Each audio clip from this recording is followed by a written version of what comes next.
A single laugh. That's all it took to ground an entire airline. At Chicago O'Hare, Robert Caldwell, a man whose ambition was only outmatched by his arrogance, chose the wrong family to make an example of. He saw Dr. Hayden Monroe, a quiet, unassuming black man, with his family standing in the first-class line, and decided they didn't belong. Caldwell's mocking laughter echoed in the sterile terminal, a sound of pure contempt. He had no idea he wasn't just insulting a passenger. He was mocking the very architect of his airline's global operations. In a few short hours, that laugh would curdle into a scream of professional ruin as every single one of his company's planes was pulled from the sky, all because of a single meticulously worded email that would unravel an empire of hubris. This is the story of how quiet dignity toppled a titan of industry. The air in Terminal 5 of Chicago O'Hare International Airport hummed with the controlled chaos of 1,000 different journeys beginning or ending. It was a symphony of rolling suitcases, muffled announcements, and the low thrum of human anticipation. For the Monroe family, it was the overture to a long-awaited masterpiece, a 2-week European vacation, starting with a direct first-class flight to London on Global Wings Airlines. Dr. Hayden Monroe stood with a placid expression, a stark contrast to the quiet excitement bubbling within him. He was a man accustomed to observing complex systems, finding solace in logic and order. At 42, he had the reserved demeanor of a scholar, but the keen, observant eyes of a man who missed nothing. His work as a lead architect in aerospace logistics software demanded precision, and he applied the same meticulous care to his family life. This trip was the culmination of a year's planning a reward for his wife's recent promotion and a chance to show his children the world beyond their manicured suburban life. His wife, Dr. Lucia Monroe, a respected pediatrician whose warmth could calm the most terrified child, stood beside him adjusting their 8-year-old daughter, Zoe's backpack. Lucia's energy was the vibrant counterpoint to Hayden's calm. She was the family's heart, and right now her heart was soaring. "Can you believe it, sweetie?" she whispered to Zoe. "We're going to see a real castle." Zoe bounced on the balls of her feet, her eyes wide. "And the big clock. The one that goes bong." "That's the one," Hayden chuckled, his gaze softening as he looked at her. Their 15-year-old son Jordan stood slightly apart, feigning teenage disinterest, while sneaking glances at the massive 777 visible through the floor-to-ceiling windows.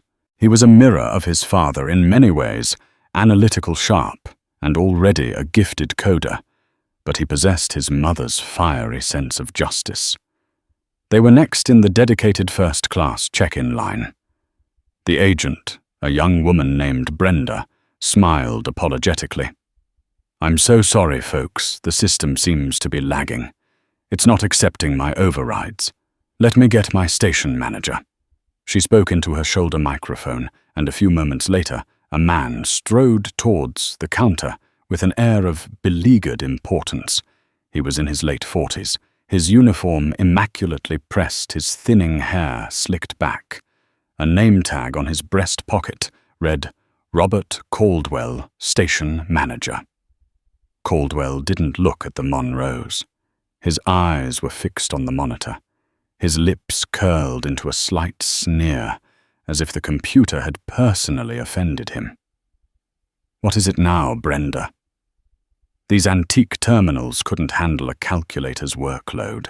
"It's frozen on the seat assignment screen for the Monroe party." "Mr. Caldwell," she explained, her voice nervous. "I've tried rebooting the local client, but it's not responding." Caldwell sighed dramatically, a performance for the other agents. He tapped a few keys with aggressive, impatient stabs. Nothing. He then, for the first time, glanced at the family, waiting patiently. His eyes swept over them.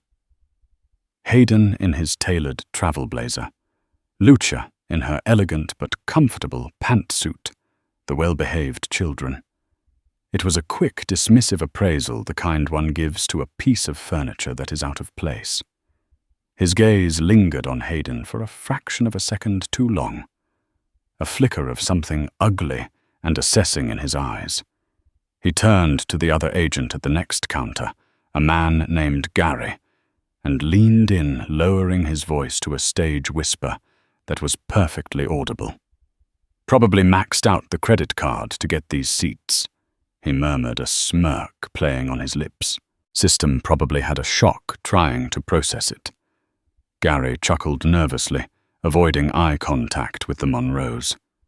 The comment landed in the air between them, sharp and cold. Lucia's spine stiffened. Hayden's calm expression didn't change, but a muscle in his jaw twitched. Jordan's head snapped up, his eyes narrowing with a look of pure fury. Caldwell, emboldened by the lack of an immediate confrontation, turned his attention back to the screen. He banged the side of the monitor with the heel of his hand. "Come on, you piece of junk." He looked back at Hayden, not as a customer, but as a nuisance. "Look, I don't know what to tell you. The system's down. You'll have to step aside and wait." "Wait for how long?" Hayden asked, his voice even and low, betraying none of the anger simmering beneath the surface. "Our flight boards in 45 minutes. Caldwell let out a short, sharp laugh. It was a sound devoid of humor, filled with condescension. He looked at Gary again, this time making no effort to hide his disdain. "He's worried about boarding. That's cute." He then turned his full sneering attention on Hayden. "Sir, the entire first-class cabin is waiting for this terminal to work. You are not a special case. Now please step aside so my agent can process other passengers on a different system. But this is the dedicated first-class counter." Lucia interjected, her voice tight with disbelief and anger. "And that comment you made was completely out of line." Caldwell's mask of strained professionalism dropped entirely, replaced by a wall of arrogance. He looked Lucia up and down. "Ma'am, I am trying to solve a technical issue. My comments are the least of your problems right now. My problem is this computer. Your problem is that you're holding up the line." He then delivered the final, most venomous blow. He leaned towards Brenda, the junior agent, and said in a voice dripping with mock pity, "You gotta love it. Some people win the lottery and think it makes them royalty." And then he laughed. It was a full, throaty laugh shared with Gary, who joined in more hesitantly. It was the sound of gatekeeping, of prejudice-given voice. It echoed in the cavernous terminal, a clear, ringing announcement that the Monroe family, in the eyes of this man, was an anomaly, a curiosity to be mocked, not a customer to be served. Hayden met Caldwell's gaze. For a long, silent moment, the quiet engineer and the arrogant manager locked eyes. Hayden's face was unreadable, a mask of deep, impenetrable calm. But behind his eyes, the complex systems he understood so well were beginning to churn. He saw the flawed logic, the critical error in the human code standing before him. He saw a system that was about to experience a catastrophic failure. Without another word, Hayden took Lucia's arm gently. "Come on," he said softly. "Let's go." "Hayden." "No." Lucia hissed, her eyes flashing. "He's not going to get away with that. Not now, Lucia. Not here." Hayden insisted, his voice firm but low. He steered his family away from the counter, away from the snickering and the judgment. As they walked away, Robert Caldwell watched them go, a triumphant smirk on his face. He had put them in their place. He turned back to the terminal, feeling powerful in control. He was the manager of this station, a king in his small metallic kingdom. He had no way of knowing that he hadn't just insulted a family. He had triggered a protocol in a system far more complex and ruthless than his airline's booking software. He had just personally initiated his own professional termination sequence. The echo of his laughter was still fading, but the countdown had already begun. The sterile ambience of the Global Wings Polaris lounge was meant to be an oasis of calm, a hushed sanctuary from the airport's frantic energy. For the Monroes, it felt like a gilded cage. They found a secluded corner, the plush leather seats offering no comfort for their frayed nerves. Zoe, sensing the tension, was uncharacteristically quiet. Her excitement for castles and clocks replaced by a worried frown. Jordan was vibrating with a silent teenage rage, furiously tapping on his phone, likely venting to his friends. Lucia paced in the small space, her movements sharp and angry. "I cannot believe you just walked away, Hayden. You let him win. You let him humiliate us in front of our children." Winning would not have been yelling at him in front of a terminal full of people. Hayden replied, his voice still unnervingly calm. He was looking at his laptop, his fingers poised over the keyboard, but his attention was fully on his wife. What would that have accomplished, Lucia? A scene security escorts us away, and he gets to play the victim to his bosses. We miss our flight, our vacation is ruined, and he gets a slap on the wrist, if that. He wanted a reaction. I refused to give it to him. "So we do nothing," she demanded, her voice rising slightly. "We just swallow that poison." He laughed at us, Hayden. He implied we were poor, that we didn't belong. He looked at you like you were something he'd scraped off his shoe. "No," Hayden said, finally, looking up from his screen. His eyes were hard, not with anger, but with a cold, focused intensity that Lucia recognized. It was the look he got when he was deep in a problem, untangling a knot of code that no one else could solve. "We don't do nothing. We do something smart. We do something permanent." He turned his laptop towards her. On the screen was a blank email draft. "Yelling is temporary. A formal complaint properly filed and directed is forever. It's data. It's a permanent record of his failure." Jordan scoffed from his seat. "A complaint form, Dad, that'll go to some HR bot that will send back an automated apology and a voucher for $50. That's not justice." "You're right, son," Hayden agreed, surprising him. "A standard complaint would. But this won't be a standard complaint." He began to type. His fingers moved with a speed and certainty that was almost hypnotic. He didn't write with emotion. He wrote like an engineer documenting a critical system failure. To Frank. Dawson@globalwingscorporate.net. Seavale at Global Wings Corporate. Net CCGWA Incident Response Internal at Global Wings Corporate. Net. Subject Formal Complaint and System Integrity. Flag Station Manager Robert Caldwell.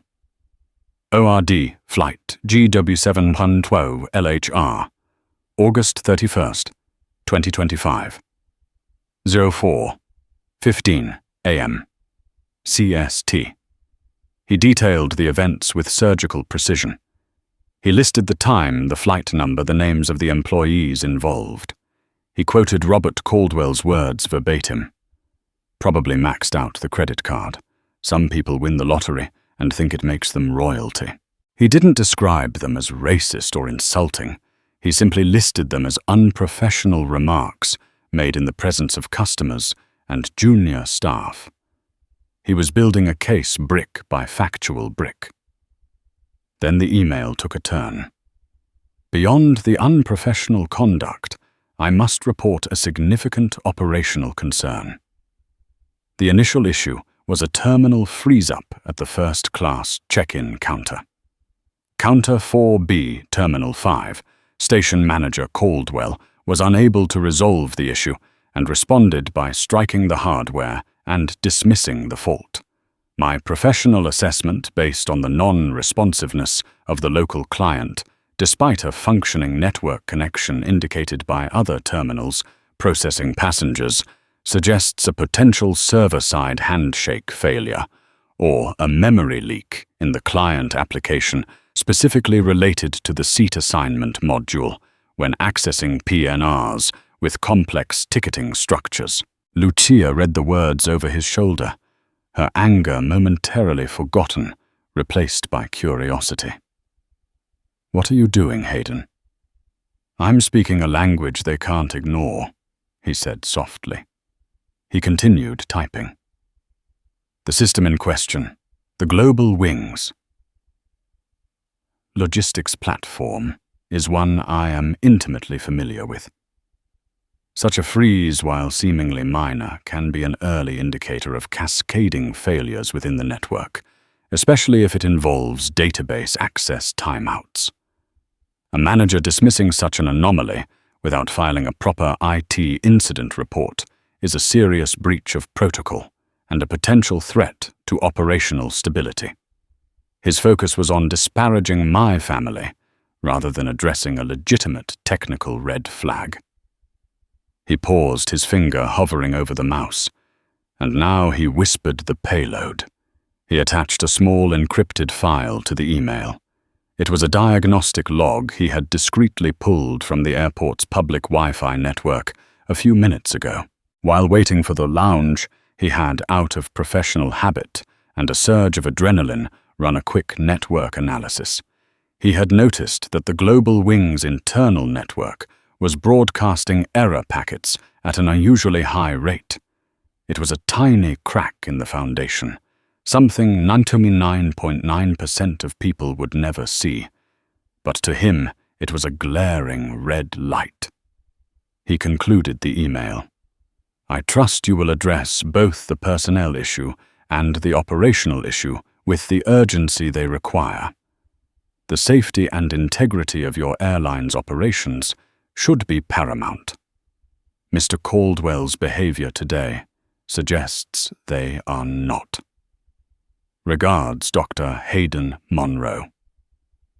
Passenger PNR 7G8FH3 and former lead architect Project Aether. Lucia's breath hitched. She stared at the last line. "Hayden, you didn't." "I did," he said, his face grim. "He thought I was a lottery winner. He's about to find out I helped build the casino." He hit send. The email disappeared from the screen, a digital ghost sent hurtling towards the nerve center of Global Wings. For a moment, the only sound was the quiet hum of the lounge's air conditioning. Jordan looked at his father, his earlier cynicism gone, replaced by a look of awe. "Who are Frank Dawson and C?" "Vale." "Frank Dawson is the global head of IT security," Hayden explained, closing the laptop.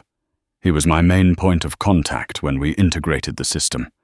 He knows exactly who I am and that I don't exaggerate. Catherine Vale is the Executive Vice President of North American Operations. She's Frank's boss's boss. She's a ruthless operator who cares about two things: on-time performance and shareholder value. A rogue manager creating legal liability and ignoring system warnings threatens both." He leaned back, the tension finally beginning to leave his shoulders. He had done what he did best. He hadn't engaged in a shouting match. He had found the critical vulnerability in the system and written a piece of code, in this case, an email that would exploit it. "Now," he said, his voice softening as he turned to Zoe, "we wait. And while we wait, who wants to hear more about the Tower of London?" He was trying to salvage the vacation, to pull his family back from the precipice of a ruined day. But he knew, with the certainty of an engineer who has just pushed a critical update to a live server, that things were now in motion. He hadn't just filed a complaint.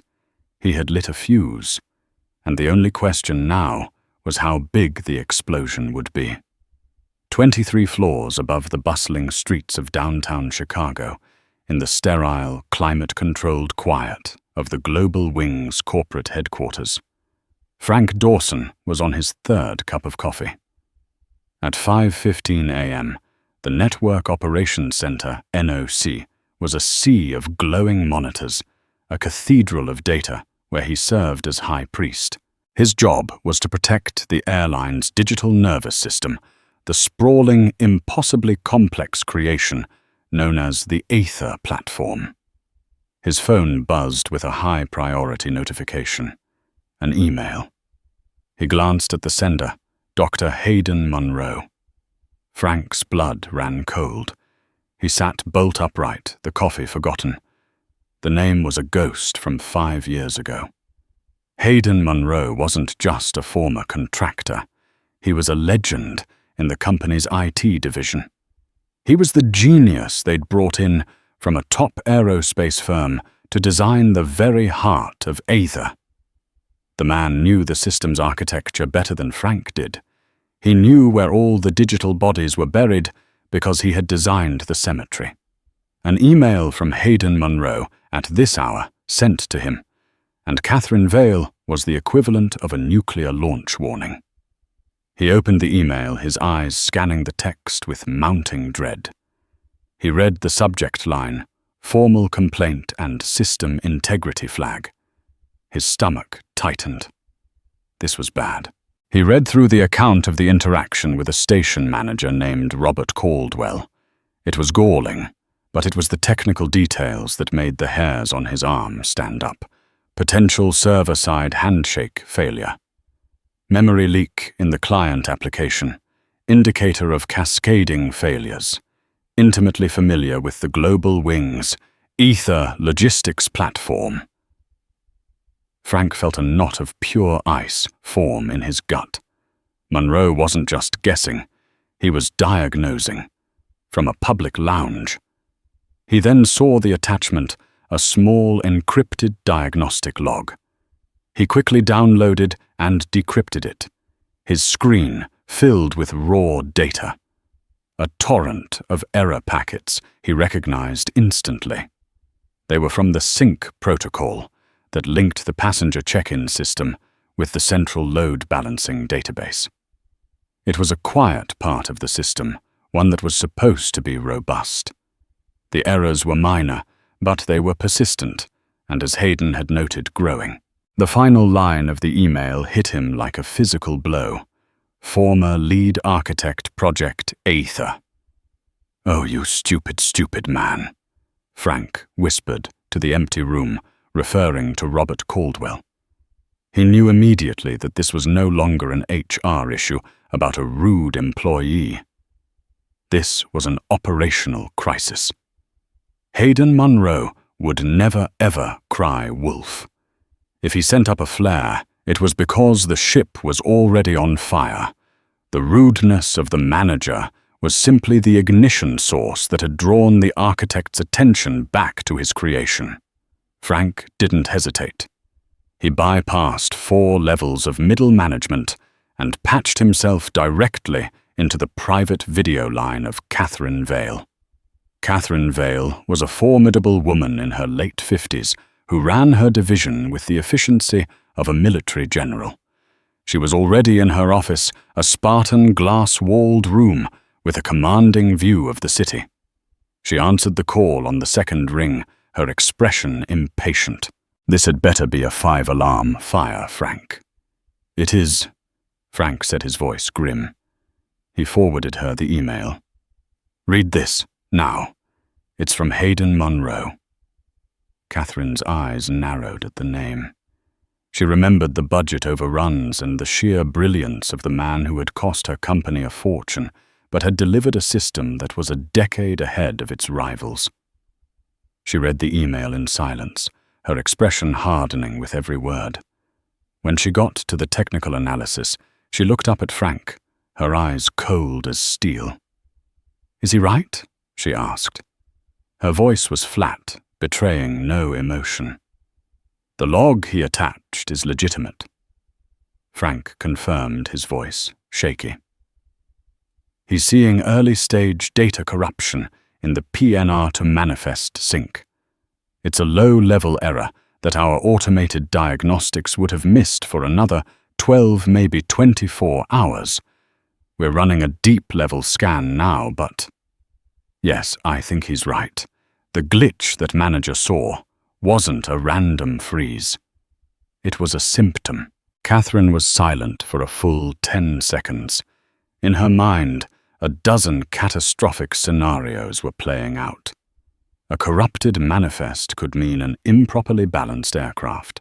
A failed data sync could lead to ticketing and security mismatches. A system-wide failure during peak hours could cost the company hundreds of millions of dollars and create a PR nightmare that would last for years. All because a station manager in Chicago couldn't keep his mouth shut.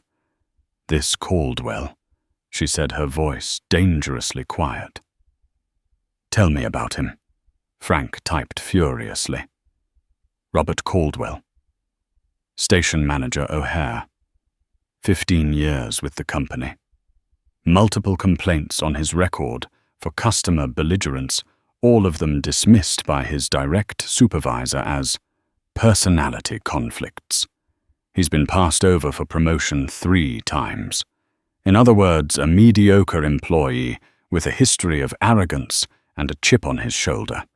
The exact kind of person to make a colossal company-threatening mistake." "He's a liability," Catherine stated. It was not a question. It was a verdict. "But he's secondary." "Frank, what's the status of the deep scan?" As she spoke, a red alert began to flash on one of Frank's monitors. A klaxon, muted but insistent, began to sound in the NOC. Frank's face went pale. "Oh my God. Catherine, it's worse." "The memory leak," Monroe predicted. "It's not isolated to the check-in client. It's in the core scheduling module. The data corruption isn't just happening. It's replicating. Every time a new flight plan is filed or a crew is assigned, the error is being written and rewritten across the entire network." "In English, Frank," Catherine snapped. "We're flying blitter," he said, his voice cracking with the enormity of it. "We think our planes are balanced and fueled correctly, that our crews are certified for the right aircraft, that our passenger lists are accurate. But the data is being compromised. We can't trust it. We can't trust any of it." Catherine, Vale, the woman who had weathered fuel crisis union strikes and a volcanic ash cloud that had shut down the Atlantic, felt a genuine wave of fear. This was the new face of terror. Not a bomb, but a bug. A single replicating error that could bring the entire airline to its knees. And the only person who had seen it coming was the man her manager had just laughed out of a check-in line. "What's the protocol?" she asked, her voice a low command. Frank swallowed hard. He knew what the answer was, but he dreaded saying it. It was the doomsday scenario they had trained for, but never believed they would have to execute. "The protocol is called Ether Fall," he said, his voice barely a whisper. "We have to take the entire system offline. Every plane, every flight, every single operation that relies on the Aether platform has to be grounded. Immediately. Until we can patch the core and purge the corrupted data, we can't safely fly a single aircraft." Catherine stared at him, her face a mask of disbelief and fury. "Ground the whole fleet on one of the busiest travel weekends of the year. The financial and logistical fallout would be apocalyptic. But the alternative, a potential catastrophe in the air, was unthinkable. She closed her eyes for a single second, a silent curse passing her lips. Then she opened them, her decision made. "Execute it," she commanded. "Ground them all. Now." The order, when it came, was swift and absolute. It cascaded down from Catherine Vale's office through the corporate hierarchy with the force of a tidal wave. The command was simple and terrifying: initiate ether fall. All Global Wings flights worldwide are grounded effective immediately. No exceptions. For pilots on tarmacs from Tokyo to Toronto, it meant an abrupt instruction from the control tower to power down their engines. For gate agents from Sydney to San Francisco, it meant their screens suddenly flashing a red, ominous message. System lockout. All departures suspended. For the thousands of Global Wings employees worldwide, it was a moment of sheer, unadulterated chaos. But at Chicago, O'Hare's Terminal 5, Robert Caldwell was still basking in the glow of his perceived victory. He had successfully processed the rest of the first-class passengers on a different terminal and was now striding through the concourse, his chest puffed out. He saw the Monroe family seated near their departure gate, looking subdued. He caught Jordan's eye and gave the boy a slight, condescending smirk before moving on. He felt a rush of satisfaction. He was the authority here. He made the rules. The first sign that his world was about to shatter came not as a bang, but as a collective confused murmur from the passengers around him. Phones began to buzz in unison. A ripple of anxiety spread through the terminal as people looked at their screens, their faces contorting in disbelief. Then the official announcement crackled over the PA system. A female voice, strained and robotic, delivering an impossible message. "Attention all passengers traveling on Global Wings Airlines. Due to an unforeseen, system-wide technical issue, all Global Wings flights, both domestic and international, have been grounded until further notice. We repeat, all flights are grounded." The terminal erupted. A wave of groans, shouts, and panicked questions crashed against the walls. People surged towards the gate counters, demanding answers that the bewildered agents didn't have. Caldwell stood frozen in the middle of the concourse, the announcement washing over him. System-wide technical issue. His mind flashed back to the frozen terminal, the one he had struck with his hand. He felt a small, cold prickle of unease, but quickly dismissed it. It was a coincidence. This was some massive server failure in Chicago, nothing to do with him. In fact, this was his time to shine. A crisis was a manager's opportunity to demonstrate leadership. He squared his shoulders and marched towards the nearest gate, preparing to calm the growing mob. "All right, people, let's have some order," he began, his voice booming with authority. "We are experiencing a network outage. Your patience is appreciated." His phone rang a shrill, insistent tone. He looked at the caller ID Catherine Vale, EVP OPS. His heart leaped. The executive vice president herself. She was probably calling him the man on the ground at their biggest hub to get a handle on the situation. This was it. This was his chance to impress the top brass. He answered his voice, a model of calm professionalism. "Caldwell here. Stay where you are," the voice on the other end. It was cold, sharp, and utterly devoid of warmth. This was not the call he had expected. "Vale, the situation on the ground is becoming tense, but I have it under." "You have nothing." "Caldwell," she cut in her voice, like chipping ice. "You are to remain at gate C19. Do not speak to any more passengers. Do not speak to any staff. Do not touch any more equipment. A corporate security team is on their way to you. Is that understood?" The line went dead. Robert Caldwell stood there, the phone still pressed to his ear, his face paling. Corporate security. That made no sense. Why would they send security for a network outage? The prickle of unease he'd felt earlier returned this time as a full-blown spear of ice plunging into his stomach. He looked around the chaotic terminal, and for the first time, he didn't feel like a king. He felt like a target. He saw them before they saw him. 2 men and a woman, all dressed in sharp, dark business suits that were completely out of place in the airport environment. They moved through the frantic crowd with an unnerving purpose, their eyes scanning the area. Their lead, a tall man with graying temples and a face that looked like it was carved from granite, zeroed in on him. They approached, their expressions grim. The lead man, who introduced himself as Mr. Peterson from Corporate Risk Management, didn't offer a handshake. Robert Caldwell Peterson asked, though it was clear from his tone it wasn't a question. "Yes," Caldwell stammered. "What is this about? I was just on the phone with Miss Vale." "We know," Peterson said, cutting him off. "You are to come with us. Now." "Where are we going?"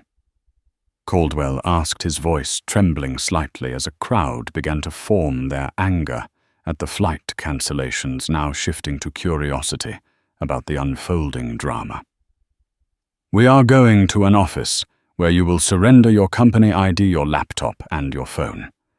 You will then be escorted from the premises," Peterson stated flatly.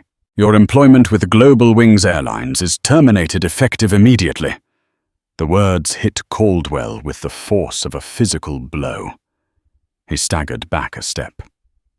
Terminated. For what? For a system failure. That's insane. Peterson's eyes were devoid of any sympathy. "Your termination is for gross negligence, dereliction of duty, and a catastrophic failure of judgment that has directly led to this company-wide crisis." Caldwell's mind reeled. Directly led to... It couldn't be. The frozen screen, the family, the complaint he assumed they would file. It all clicked into place with a sickening, horrifying clarity. It wasn't a coincidence.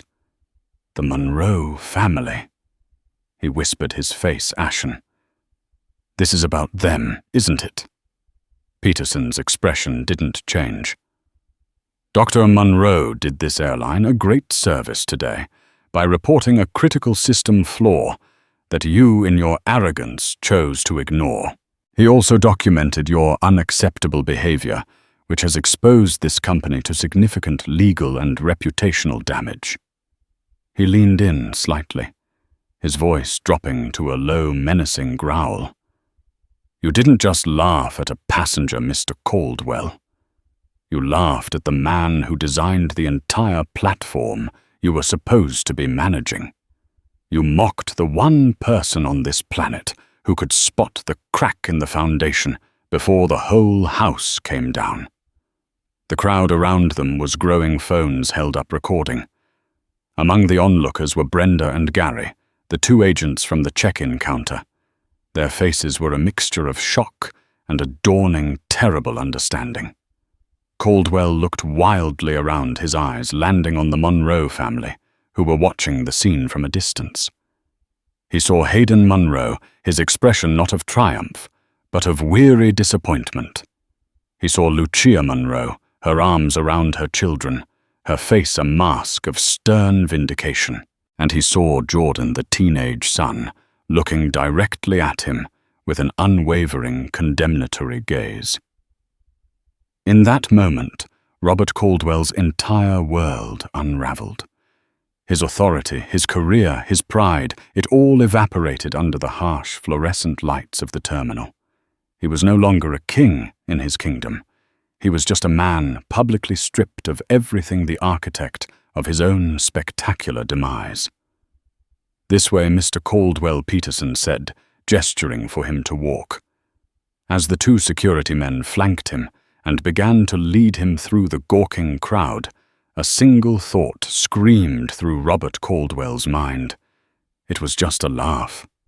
How could it all end over a single stupid laugh? While chaos reigned in the terminal, the Monroe family had been quietly escorted away by a different kind of airline employee. She was a woman in a crisp, unbranded suit who had appeared as if from nowhere, her voice low and apologetic. She had introduced herself as being from the Executive Response Office and had guided them through a series of anonymous corridors to a private suite in the attached airport hotel, a world away from the noise and fury they had just witnessed. The suite was luxurious and silent. A table was laden with food and drinks they hadn't asked for. Zoe, exhausted by the emotional roller coaster, had fallen asleep on a plush sofa. Jordan was silently staring out the window at the motionless sea of Global Wings aircraft parked at the gates of vast, grounded fleet. Hayden and Lucia sat together watching the news on a large television. Every channel was leading with the same story, the unprecedented global shutdown of Global Wings Airlines. Analysts were speculating wildly, citing everything from a massive cyber attack to corporate bankruptcy. The airline's stock was in freefall in after-hours trading. The financial cost was already being estimated in the hundreds of millions of dollars. Hayden Lucia said, her voice barely a whisper. "Did you do this? Did your email do all of this?" Hayden ran a hand over his face, the picture of exhaustion. "I didn't. I couldn't have known the extent of it. I reported a bug, Lucia. A serious one, yes. And I reported a man who was a danger to his post. I thought they would pull him for an investigation, maybe delay a few flights while they ran a diagnostic. I never imagined this." He felt a heavy weight settling on him. He had acted to protect his family's dignity, and as it turned out, the airline's operational safety. But the sheer scale of the consequences was staggering. He hadn't wanted to bring a multi-billion-dollar corporation to its knees. He had just wanted one man to be held accountable for his bigotry.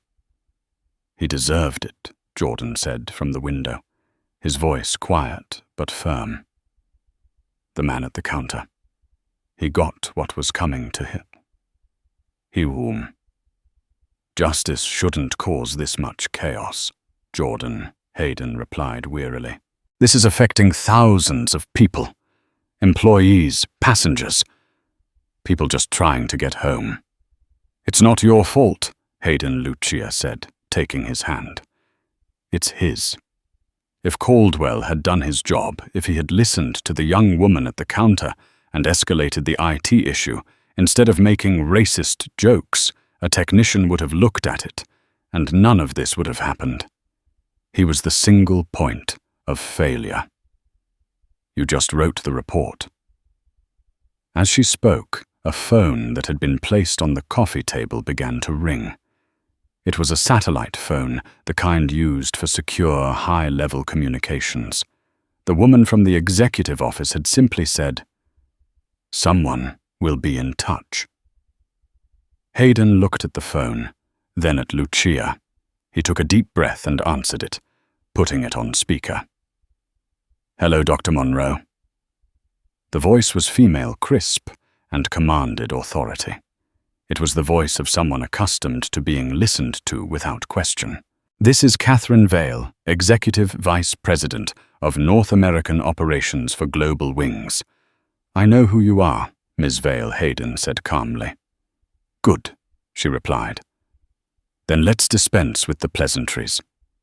First, on behalf of the entire executive leadership of this company, I want to offer you and your family our most profound and sincere apology. What happened to you today was inexcusable. It does not represent our company's values, and the individual responsible is no longer in our employ." There was a pause. "I've seen his file, Dr. Monroe. I've seen the previous complaints. The failure here isn't just his. It's ours for allowing a man like that to hold a position of authority for so long. We are fixing that." "I appreciate that," Ms. Vale Hayden said. "Second," she continued, her voice shifting from apologetic to sheer focused business, "I want to thank you. Your email, your flag on the system's integrity. You have in all likelihood saved this company from a catastrophe of unimaginable proportions. The bug you identified was deeper and more virulent than our own systems detected. Had it gone unchecked for another day, the potential for data corruption could have led to a genuine safety-of-life event.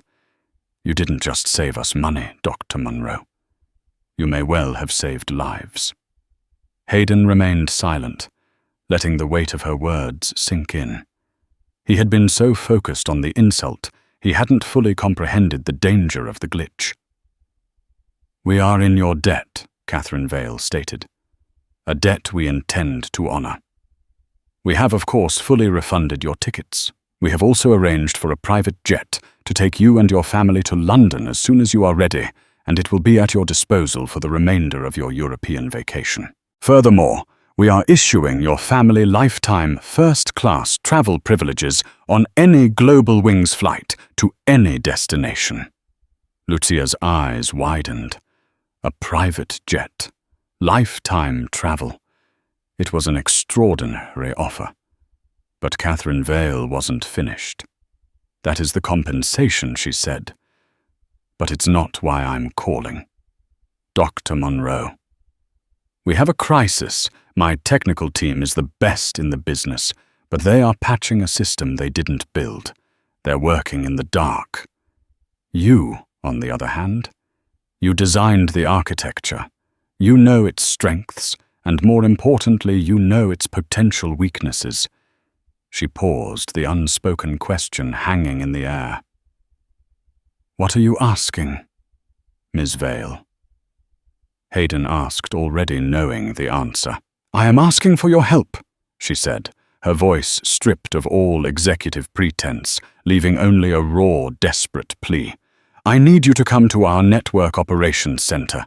We will pay any consulting fee you name. I need you to lead the team that will fix this. I need the architect to come back and save his creation." Hayden looked at Lucia, at his sleeping daughter, at his son, who was now staring at him with undisguised admiration. His vacation, the one he had planned for a year, was supposed to be starting now. He was supposed to be disconnecting from the world of logic code and cascading failures.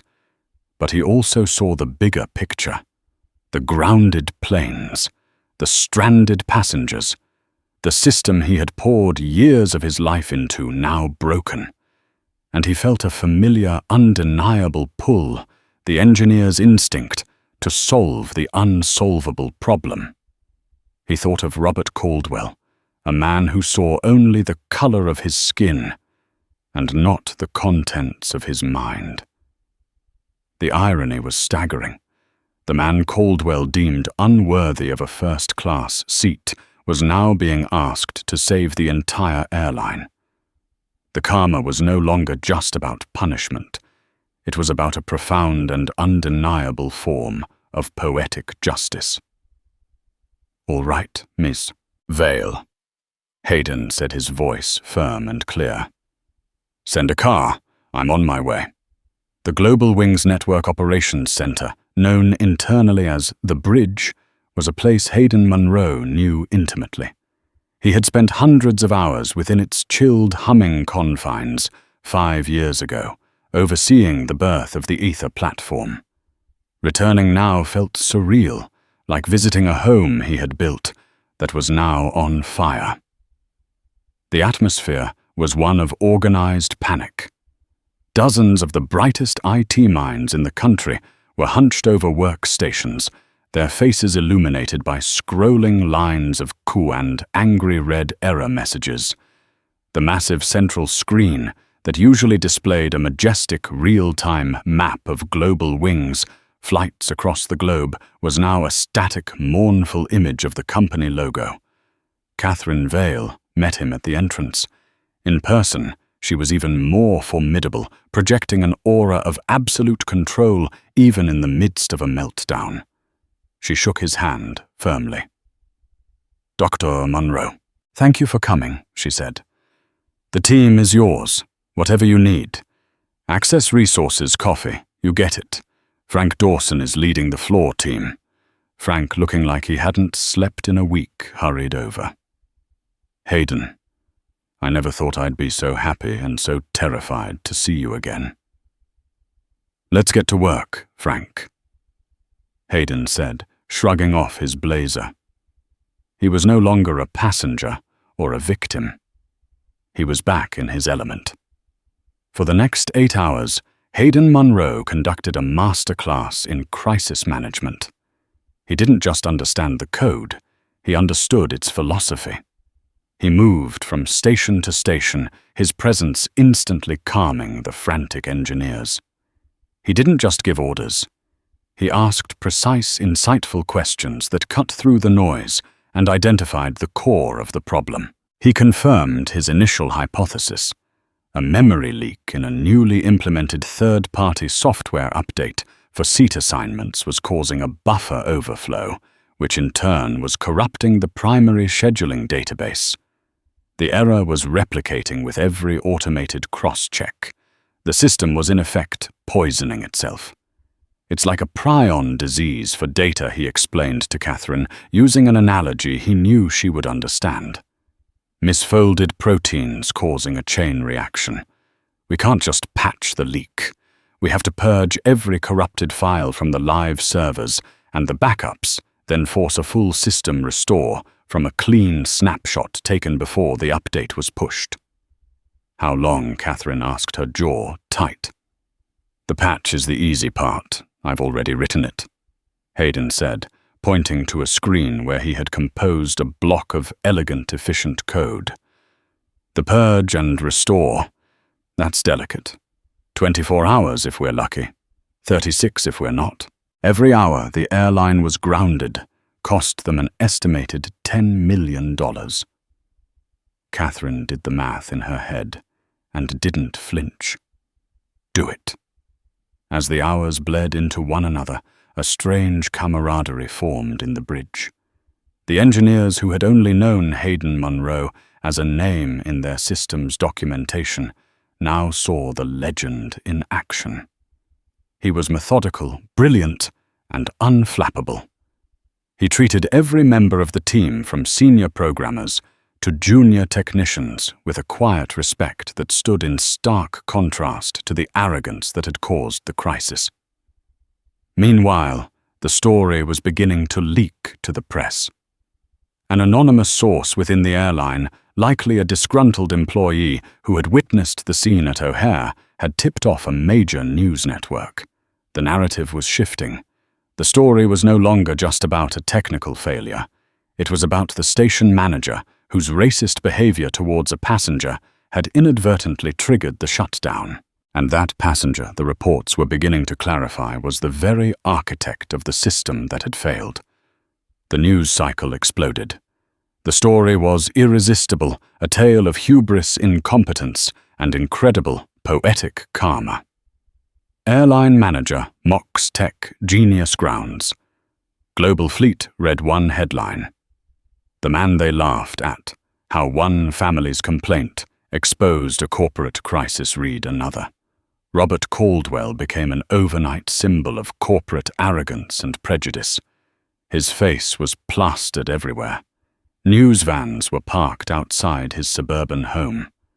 He was fired disgraced and now publicly pilloried. His career in the aviation industry, or any industry, was over. He had become a pariah, his name a shorthand for the kind of managerial malpractice that companies spend billions trying to avoid. The hard karma he had earned wasn't just the loss of his job. It was the complete and utter destruction of his reputation. Back in the bridge, Hayden remained oblivious to the media storm, his focus absolute. Finally, after 27 grueling hours, it was done. Frank Hayden said, his voice raspy with exhaustion. "Initiate the final reboot sequence. Bring Aether back online." A tense silence fell over the room as Frank typed the command. For a full minute, the main screen remained blank. Then, with a soft chime, the Global Wings logo appeared, followed by the majestic world map. One by one, flight indicators began to populate the screen, blinking green. The system was clean. It was stable. It was alive. The room erupted in a wave of relieved applause and cheers. Engineers hugged each other, some crying with sheer exhaustion and relief. Hayden simply stood back and watched, a quiet, profound sense of satisfaction washing over him. He had faced the beast and tamed it. Catherine Vale approached him, her face etched with a fatigue that mirrored his own. But for the first time, he saw a genuine smile touch her lips. "Dr. Monroe," she said, her voice filled with a respect that bordered on awe. "I believe the correct term for your fee is a blank check. Name your price." Hayden thought for a moment. He thought about the humiliation, the anger, the ruined start to his vacation. He thought about the private jet and the lifetime of free flights. He could ask for millions, and they would pay it without blinking. "I have 2 conditions," Hayden said, his voice clear and steady, cutting through the celebratory noise. "First, my fee for the last 27 hours of consulting is $1. Catherine stared at him, stunned. $1? "Yes," Hayden said. "I didn't do this for the money. I did it because it was the right thing to do. My second condition, however, is not negotiable." He looked her directly in the eye. "I want you to use the money you would have paid me to establish a permanent company-wide training program, a mandatory program for every single employee, from the baggage handlers to the executive board. Call it the Monroe Initiative. It will focus on racial bias, de-escalation, and professional integrity. It will be run by leading experts, and its progress will be reported in your annual shareholder meeting." He paused, letting his demand sink in. "You had a cancer in your company, Ms. Vale. Robert Caldwell wasn't the disease. He was a symptom. I want you to cure the disease." Catherine Vale was speechless. She had expected a number with 7 or 8 figures. Instead, she had been handed a moral mandate. Hayden Monroe wasn't just fixing her software. He was demanding she fix her company's soul. She looked at this quiet, brilliant man who had weathered an ugly storm with nothing but dignity and intelligence. He had been given the power to demand almost anything, and he had chosen to demand that they become better. "Done," she said without hesitation. "It's done." 2 weeks later, the Monroe family was flying home. Not on a private jet, Hayden had politely declined, stating that his family was more than comfortable in first class, but on a commercial Global Wings flight from Rome. The trip had been salvaged and had been by all accounts magical. They had seen the Colosseum, explored the Louvre, and yes, Zoe had heard Big Ben chime. But something was different. The moment they had arrived at the airport in Rome, they were treated not just as first-class passengers, but as royalty. The new station manager, an Italian woman with a warm, genuine smile, had greeted them personally. "Dr. and Mrs. Monroe, it is an absolute honor to welcome you," she had said, and they knew she meant it. The flight attendants knew their names. The pilot came out of the cockpit before takeoff to shake Hayden's hand. "Thank you, sir," the pilot had said simply. "You did a good thing for all of us." The story had become a legend within the company. The tale of the architect and the manager was already being used as a case study in corporate training sessions. The Monroe Initiative was fast-tracked with a board of directors that included leading sociologists and civil rights leaders. The changes at Global Wings were not cosmetic. They were structural. Robert Caldwell, meanwhile, had disappeared from public life. After a torrent of legal threats from the airline for his gross negligence and facing potential lawsuits from shareholder groups, he had sold his house and moved to an unknown location, his name forever tarnished. His laughter, once a tool of derision, had become the echo of his own ruin. As their plane soared at 40,000 feet above the Atlantic, Hayden looked out the window at the endless blue horizon. Lucia leaned her head on his shoulder. "Are you okay?" she asked softly. "You've been quiet." "I'm fine," he said, a small smile on his face. "I was just thinking about systems, about how sometimes a single broken component can threaten the whole structure, and how sometimes all it takes to fix it is for someone to notice and file the right report." Zoe was asleep in her seat, a tiny model of the Tower of London clutched in her hand. Jordan was sitting across the aisle, not on his phone, but reading a book on advanced network theory. He occasionally glanced over at his father with a look of profound respect. The ugly incident at O'Hare had, in a strange way, brought their family closer bonded by the shared experience and the quiet victory they had won. They hadn't fought fire with fire. They hadn't stooped to Caldwell's level. They had won with intelligence, with dignity, and with the undeniable power of competence. Hayden Monroe had been judged by a man who saw only his skin, and in the end, he had been vindicated by the power of his mind. The karma that had unfolded was not loud or violent. It was precise, systemic, and absolute. It was the karma of a perfectly executed line of code. The flight attendant came by. "Dr. Monroe, can I get you anything at all?" she asked, her voice filled with genuine warmth. Hayden smiled. "No, thank you," he replied, looking at his family. "I have everything I need right here." He settled back into his seat, the hum of the engines a soothing reminder of a complex system working in perfect harmony, a harmony he had helped restore both in the air and on the ground. This story is a powerful reminder that the true measure of a person is not found in the volume of their voice, but in the depth of their character and the strength of their expertise. The Monroe family faced an ugly act of prejudice, but instead of responding with anger, they answered with intelligence and integrity. Dr. Hayden Monroe proved that the most effective weapon against arrogance is quiet competence. The hard karma that found Robert Caldwell wasn't magic. It was a direct consequence of his own actions, a bill for his bigotry that came due in the most spectacular way possible.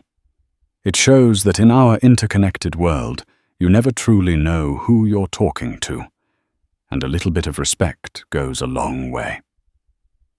If this story of karmic justice and quiet strength resonated with you, please hit the like button and share it with someone who appreciates a story where intellect triumphs over ignorance. Don't forget to subscribe and turn on notifications for more tales of poetic justice and real-life consequences. What did you think of Hayden's decision at the end? Let me know in the comments below. Thank you for listening.